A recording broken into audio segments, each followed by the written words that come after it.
Ei pessoal, tudo bem com vocês? Vocês viram o clipe de abertura mostrando aí imagens de usinas hidrelétricas, as refinarias de petróleo, as plataformas de prospecção de petróleo, tudo dentro da questão da energia. Dessa forma, o tema da nossa aula de hoje é as fontes de energia no Brasil. À medida que a sociedade cria condições melhores de vida, ou seja, eu tenho hoje uma matriz energética muito mais eficiente, com várias fontes de energia, possibilitando assim com que a sociedade tenha maiores velocidades em relação ao sistema de transporte, por exemplo, mas que também tenha uma melhor qualidade de vida em relação às suas moradias, por exemplo, na questão da iluminação. Hoje, a população mundial já tem acesso a uma série de eletrodomésticos, eletroeletrônicos, que facilitam a vida da sociedade. Mas para que esse estágio fosse atingido, a sociedade buscou as fontes de energia. Novas fontes, novas pesquisas visando o desenvolvimento dessas matrizes energéticas e, ao mesmo tempo, eu vou ter hoje a questão toda da geopolítica e da estratégia relacionada às fontes de energia. Um dos principais pontos em termos energéticos hoje diz respeito à questão do petróleo. De que maneira os países dependem ou não do petróleo? A partir da criação dos automóveis, ou seja, dos motores a combustão, o petróleo torna-se essencial para a sociedade, principalmente ocidental. E este combustível hoje está na pauta dos principais países, os países ricos, que consomem muito petróleo. Só que as fontes de petróleo estão localizadas em algumas áreas estratégicas, como, por exemplo, no Oriente Médio. Então, eu vou ter, obviamente, uma disputa por novas fontes e também por fontes alternativas no mundo. Aqueles países que não têm as fontes do petróleo, que hoje é considerado o ouro, digamos assim, dentro da questão energética, não têm essa matriz, na verdade, esses países não têm a questão do petróleo, vão buscar outras fontes e, ao mesmo tempo, vão buscar, através de pesquisas tecnológicas, encontrar algumas fontes de petróleo. Um grande exemplo é o Brasil, que até mais ou menos 1930 não tinha nenhuma tecnologia em relação ao petróleo e não sabia ainda quais as fontes principais desse combustível no território brasileiro.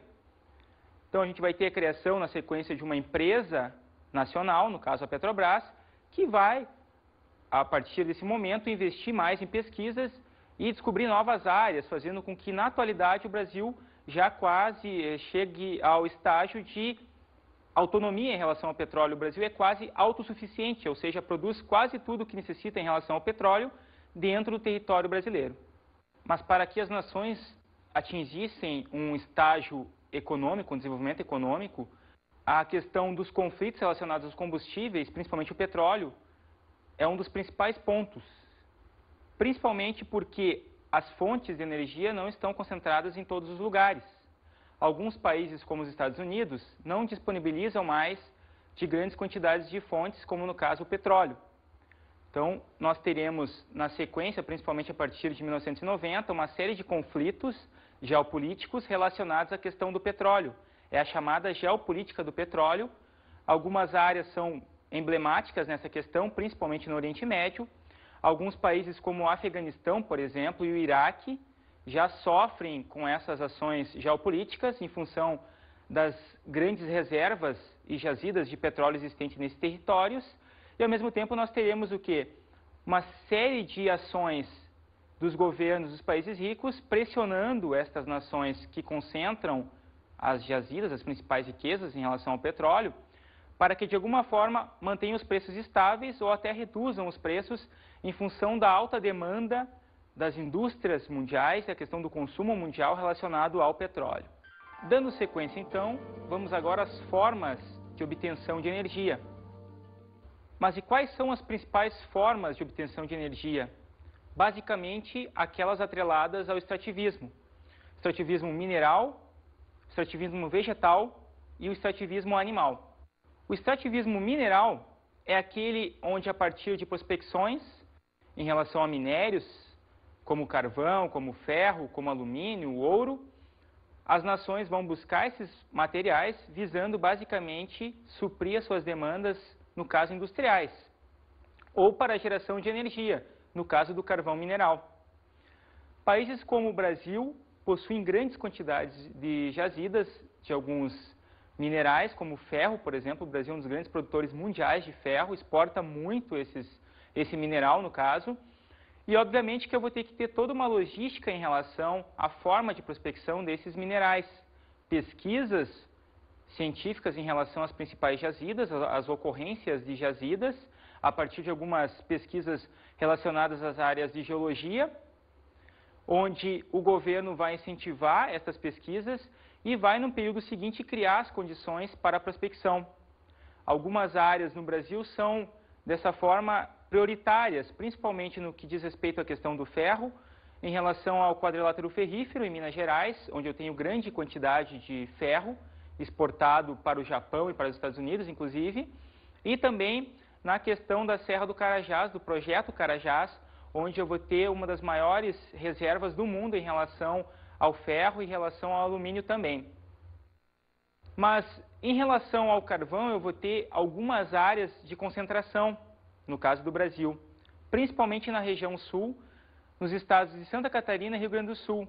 E aí eu tenho toda uma questão geológica, o tempo geológico me diz que a formação do carvão ela ocorreu principalmente a partir da criação de florestas no passado geológico, há mais ou menos 200 milhões de anos atrás, e com a destruição dessas áreas eu tive a criação e a compactação de áreas onde depois eu tive a formação de uma rocha que hoje a gente chama de a rocha carvão, carvão mineral, que tem um alto poder de queima. Então é uma rocha extremamente viável na questão da energia, na questão da movimentação de energia, sobretudo termoelétricas no Brasil. Mas o carvão mineral vai trazer uma série de consequências em relação ao trabalho, por exemplo, nas jazidas. Em estados como Santa Catarina, o índice de trabalhadores com doenças relacionadas ao trabalho em jazidas, principalmente profundas, é muito grande. Casos de infecção nos pulmões, casos respiratórios, principalmente relacionado à toxicidade do carvão nas jazidas subterrâneas, e também na questão da poluição do ar nas proximidades. O ar em cidades como Criciúma é um ar extremamente poluído, principalmente em função da queima desse carvão e também da sua prospecção e lançamento dos dejetos relacionados ao carvão nos rios na região aí de Criciúma, Uruçanga, no estado de Santa Catarina. Outro mineral importante na questão do extrativismo mineral brasileiro é o ouro, que tem até hoje um grande valor de mercado. O Brasil tem algumas reservas importantes, principalmente nos estados do norte do país. Quem não lembra daquela questão toda da Serra Pelada, os garimpeiros buscando ficarem ricos da noite para o dia, a gente sabe que, na verdade, poucos conseguiram atingir esse objetivo, a maioria voltou com menos ainda do que quando chegou à Serra Pelada. A questão ambiental associada a isso, ou seja, eu tive uma área que foi praticamente devastada em termos de vegetação, poluição dos rios, principalmente por uma prática extremamente ofensiva em relação à natureza, no caso a questão do mercúrio. O uso indiscriminado do mercúrio acabou contaminando uma grande quantidade de cursos d'água, de rios, de lagos nas proximidades dessas áreas de prospecção de ouro. E eu também tive a questão da contaminação do homem a partir do mercúrio, ou seja, a população que trabalhava nessas áreas acabou consumindo a água contaminada. Eu tive uma série de problemas relacionados à questão da saúde dessa população e também, a partir da contaminação dos rios, uma mortalidade de peixes muito grande nestas áreas aí de prospecção do ouro no Brasil. A utilização dos principais recursos minerais no Brasil ocorre principalmente em função da industrialização.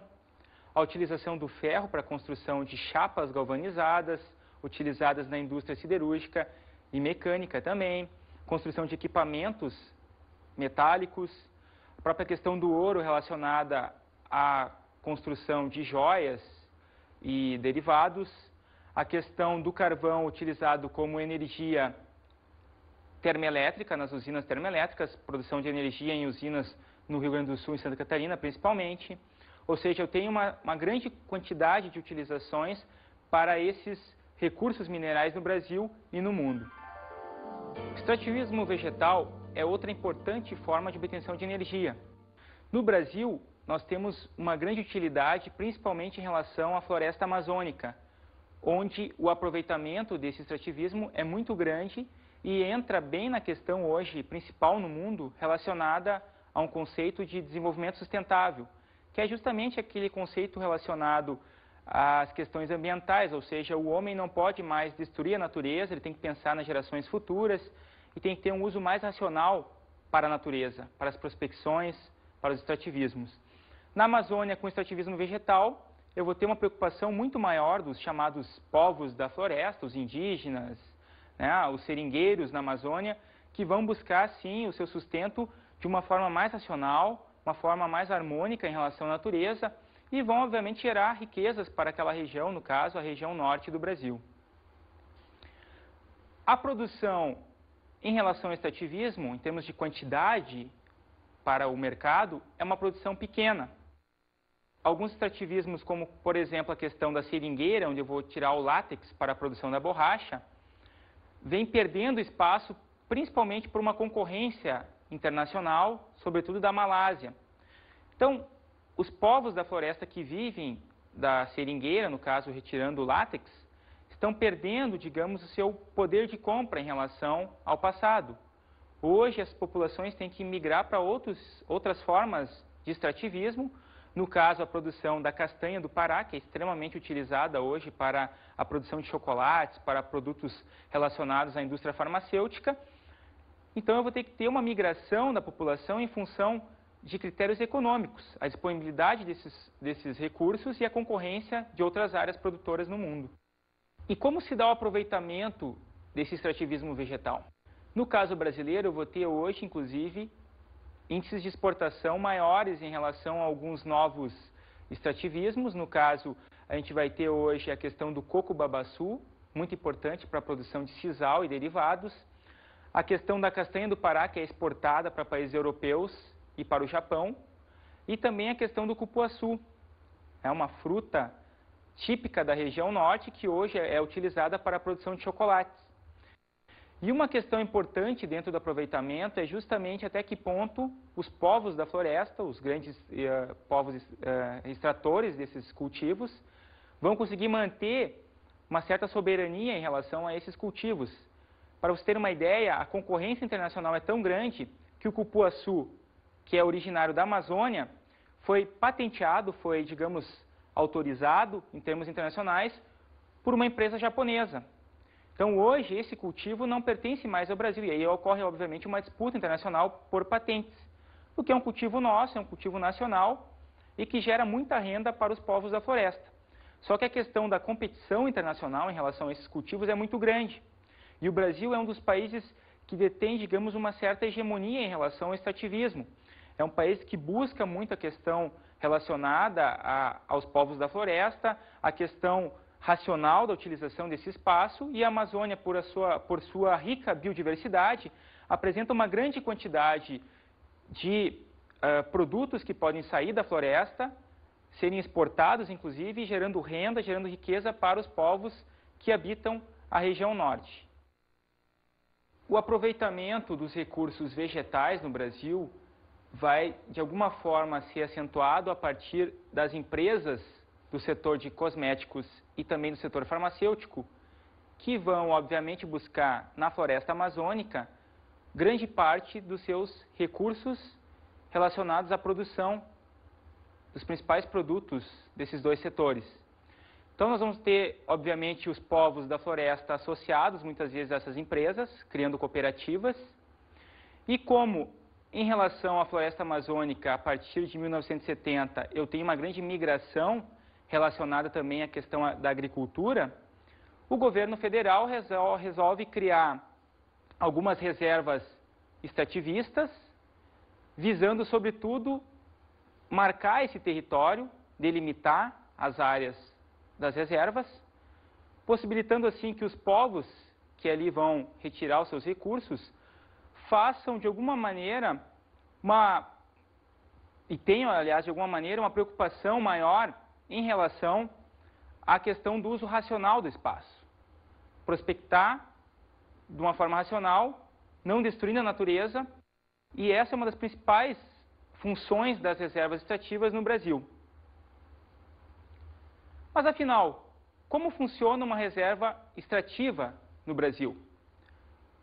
Nós vamos ver agora um depoimento de uma especialista nesta área. Roda aí.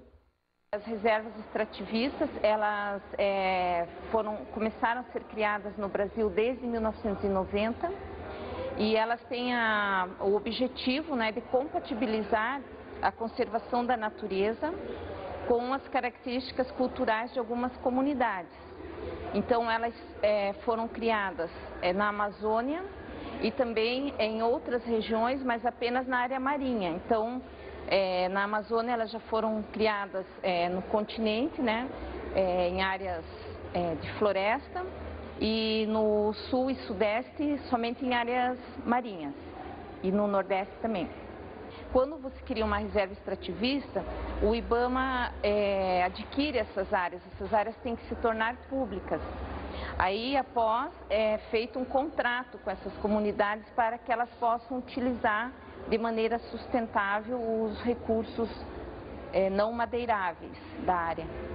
Aqui na região sul, nós temos apenas em Santa Catarina uma reserva extrativista, que é uma reserva extrativista marinha e serve para auxiliar aquelas pessoas que viviam da coleta de moluscos e crustáceos.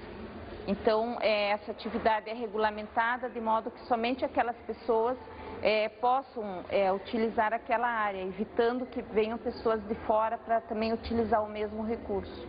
Pelo depoimento da bióloga, nós podemos observar que as políticas do governo brasileiro vão, de alguma maneira, limitar a prospecção nas reservas extrativistas, tanto nas áreas de floresta quanto nas áreas marinhas. Então, a quantidade de pessoas que vão se utilizar desses recursos nas reservas é delimitada e existe uma espécie de contrato entre o governo e essas pessoas, visando o quê? Visando a manutenção do espaço, a questão da manutenção da natureza, visando, obviamente, aquele conceito de desenvolvimento sustentável, objetivando para gerações futuras uma melhor qualidade de vida e uma maior quantidade de natureza, se possível.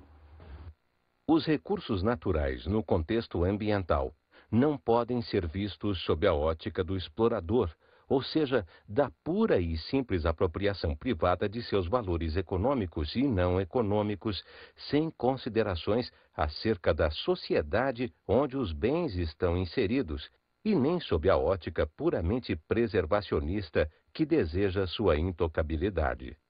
A apropriação dos recursos deve identificar as possíveis alterações nos diversos segmentos para que se mantenha o equilíbrio de valores, a equidade na distribuição dos benefícios e dos custos, tanto da apropriação como da conservação-preservação, e ainda que seja garantida a conservação dos estoques de recursos naturais renováveis em harmonia com o desenvolvimento econômico.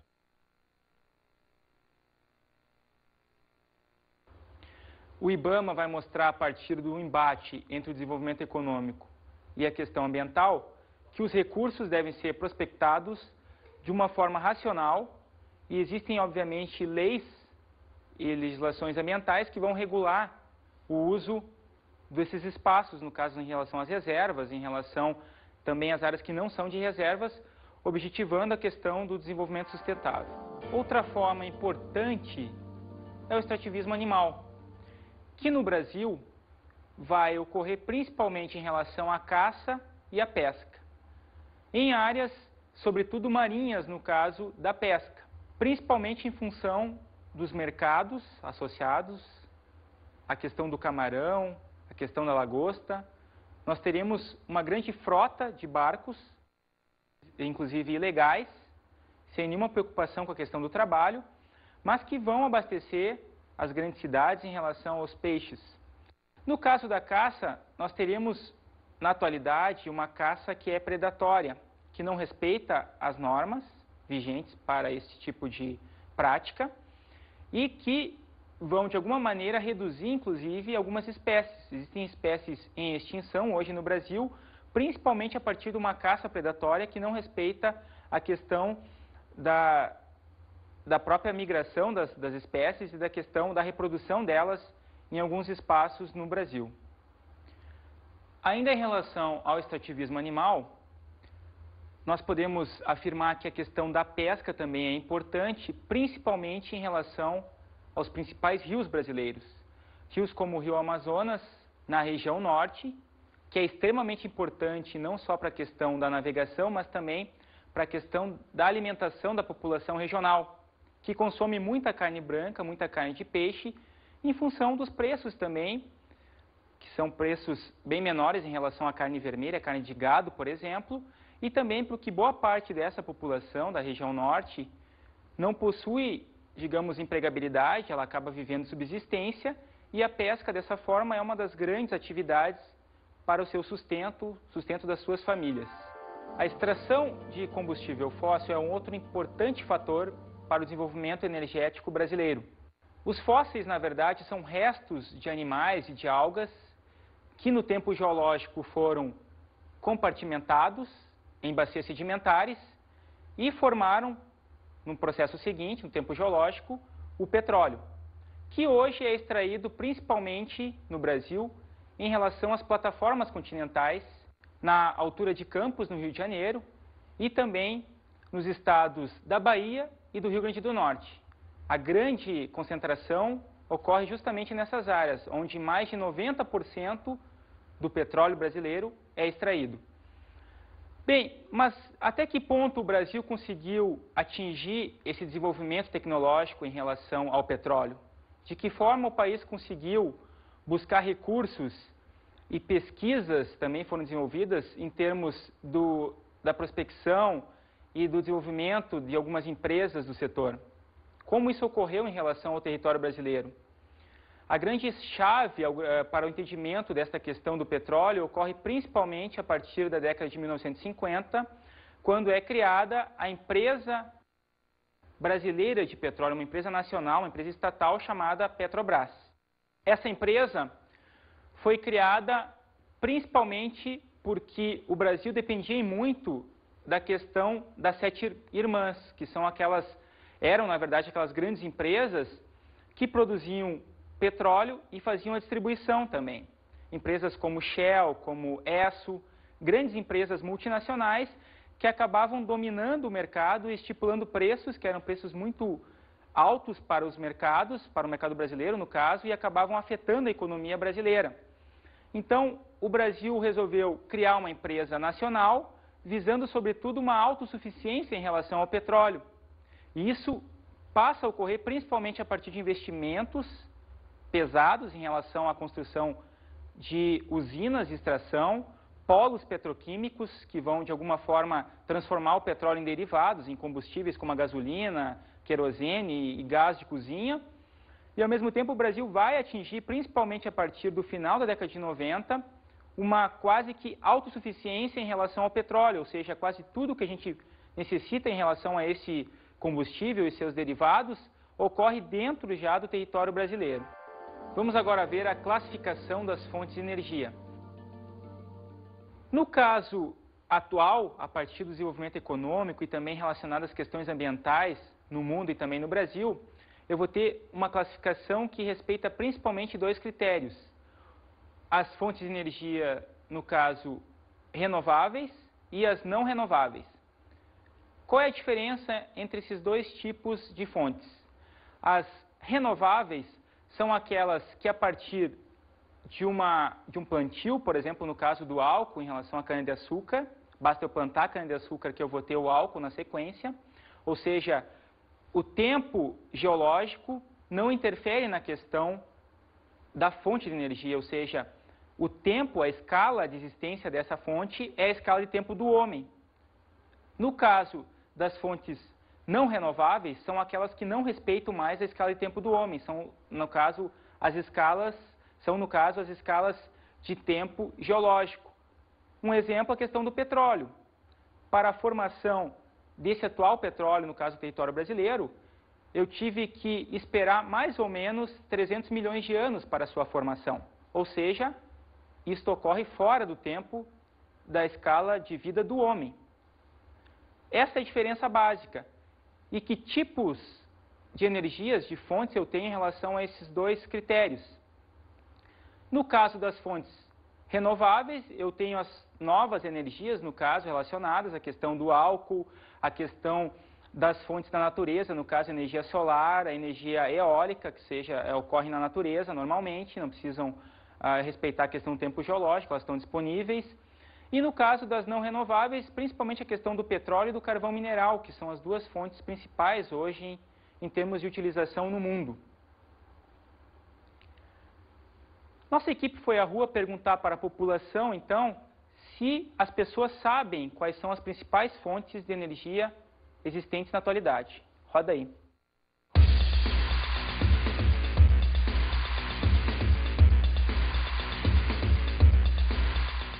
Onde a gente pode encontrar essas fontes de energia? Na natureza. Tudo que a natureza nos oferece, a gente consegue encontrar energia eólica, solar, elétrica, aqui através de hidrelétricas. Tem várias formas de energia. Só sei eólica mesmo, hidrelétrica, nuclear, do que gera uma espécie de energia, é uma fonte de energia. Exemplos? Sol, energia luminosa, energia eólica, água, energia hidrelétrica, tem vários tipos de energia. Urânio, energia atômica. Energia atômica, eólica, energia elétrica, usina hidrelétrica. A luz é uma fonte, o sol é uma fonte de energia. A água, fonte de energia. Energia nuclear. A população conhece até certo ponto algumas fontes de energia, principalmente aquelas que, no caso, são as mais utilizadas no Brasil atualmente, como a energia hidrelétrica, a energia nuclear, e algumas fontes alternativas também aparecem na fala aí da população. No caso, a energia eólica, principalmente, que é uma fonte que é alternativa hoje no Brasil e começa a ser colocada em prática. Vamos ver agora a matriz energética brasileira. O que é, afinal, matriz energética? É o conjunto de fontes de energia que possibilitam o desenvolvimento do país. A matriz brasileira, ela é composta por algumas fontes de caráter renováveis e outras não renováveis. A base dela, ou seja, a grande energia, digamos assim, em termos de utilização no Brasil, é a hidroelétrica. Uma fonte que vai utilizar principalmente o potencial dos rios, de preferência rios de planalto, que possuem uma grande declividade. Essa declividade vai favorecer a velocidade da corrente das águas.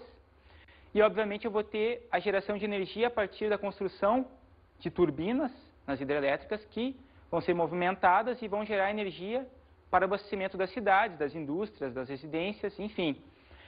Essa energia, no caso hidroelétrica, responde hoje por mais de 70% de tudo que nós consumimos em termos energéticos no país. O Brasil é um país que apresenta uma grande quantidade de rios de planalto, rios com grande volume de água, rios como, por exemplo, São Francisco, o Rio Paraná, onde nós temos a usina hidrelétrica de Itaipu, que é uma das maiores do mundo, e, obviamente, que os governos brasileiros, principalmente lá a partir da década de 1930, começam a investir justamente na questão das usinas hidroelétricas. Na sequência histórica do Brasil, nós teremos os governos militares que vão, obviamente, impulsionar o desenvolvimento brasileiro, construindo uma série de usinas, a questão também da usina de Itaipu, os projetos de mineração associados às usinas, ou seja, começam a desenvolver realmente a matriz energética brasileira em função de uma demanda industrial. O Brasil começa a se industrializar, um grande número de empresas começa a se instalar aqui no território brasileiro e, obviamente, essas empresas precisam de energia para produzirem. A energia hidroelétrica apresenta alguns impactos associados à sua criação, à construção de usinas. Principalmente no que diz respeito à questão do alagamento das áreas para a construção de barragens e também no deslocamento das populações que devem migrar, principalmente em função da construção de um grande lago que vai formar a barragem e vai, obviamente, gerar energia a partir da construção de turbinas associadas a esta barragem. Então, alguns impactos ambientais decorrem da criação das usinas, mas ainda assim, se esta usina for construída em um rio de planalto, os impactos serão menores do que da construção de uma usina em rios de planície. Outra fonte de energia importante para o Brasil é a energia nuclear. Esta fonte passa, obviamente, a prevalecer em termos de território brasileiro a partir dos governos militares. Uma questão geopolítica importante era de que os países que tinham alguma importância em termos geopolíticos internacionais eram aquelas nações que possuíam armamentos e arsenais químicos nucleares. Então, era importante para uma nação desenvolver, obviamente, pesquisas nucleares a partir da construção de usinas termonucleares. A partir da década de 70, final da década de 1970, o Brasil firma alguns acordos com alguns países como a Alemanha e Estados Unidos, visando uma transferência tecnológica no setor nuclear. A primeira usina construída a partir desses acordos foi a usina de Angra dos Reis, no Rio de Janeiro, e que até hoje é a única usina que realmente funciona em termos nucleares no país. Só que essa matriz energética, no caso essa fonte energética dentro da matriz brasileira, é irrisória em termos de aproveitamento. Menos de 1% do que nós consumimos em termos de energia provém da energia nuclear. E, ao mesmo tempo, é uma energia que tem alguns riscos em termos ambientais, principalmente no que diz respeito à questão dos vazamentos nucleares. A história da humanidade provou que, de alguma forma, as usinas nucleares não são benéficas em termos ambientais. O principal vazamento ocorrido até hoje na história da humanidade foi a questão de Chernobyl, lá na ex-União Soviética, quando uma usina teve um vazamento radioativo, no caso Chernobyl, e contaminou, em termos de poluição do ar e casos de câncer, boa parte da população da Europa do leste. Outro impacto decorrente da construção desse tipo de usina nuclear diz respeito à utilização do lixo, ou seja, o que eu vou fazer com o lixo decorrente da produção energética dentro da usina.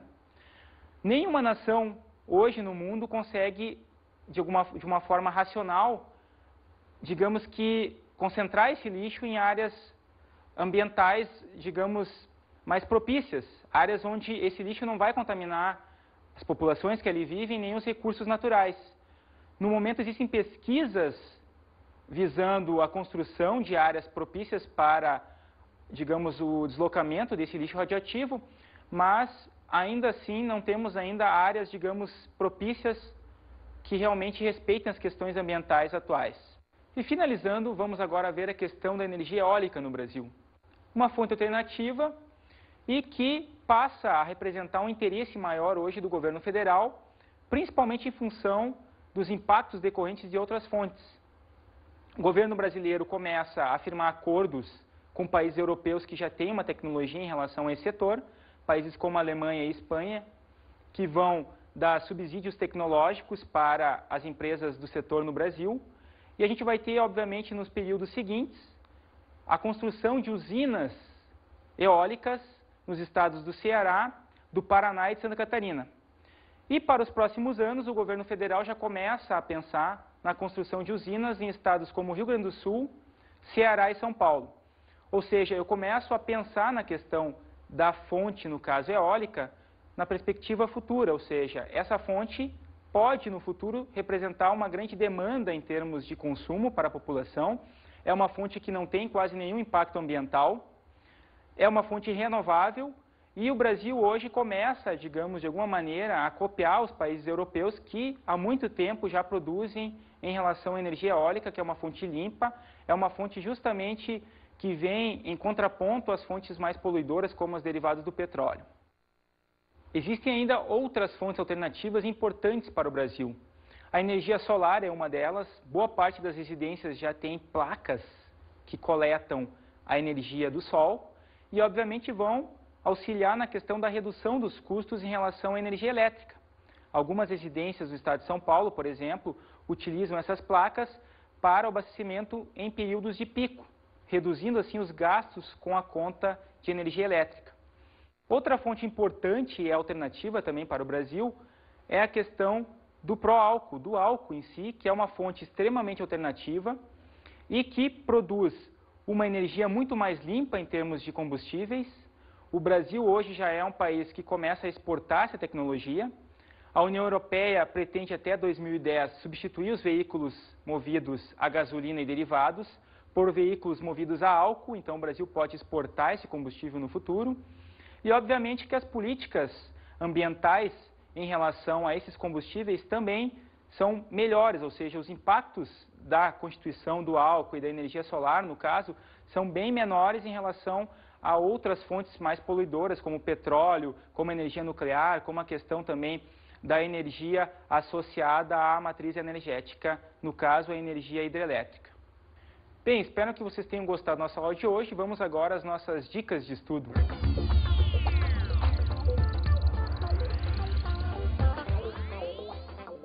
Uma dica de estudo importante para a questão energética no Brasil é o site www.anel.gov.br. Este é o site da Agência Nacional de Energia Elétrica, onde vocês poderão ter acesso a uma grande quantidade de informações a respeito das principais usinas brasileiras e as próximas usinas a serem construídas no território brasileiro. Até a próxima!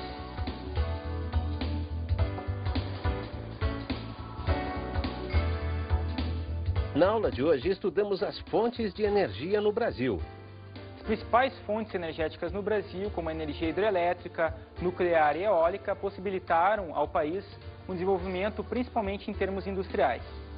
Vimos também o extrativismo vegetal. A utilização do extrativismo vegetal como fonte de alimento e também de renda para as populações, principalmente da região norte do Brasil. Estudamos e conhecemos as fontes alternativas de energia. As principais fontes alternativas, como a energia eólica e solar, possibilitam ao país de ter uma tecnologia que pode ser muito importante para o futuro. Bons estudos!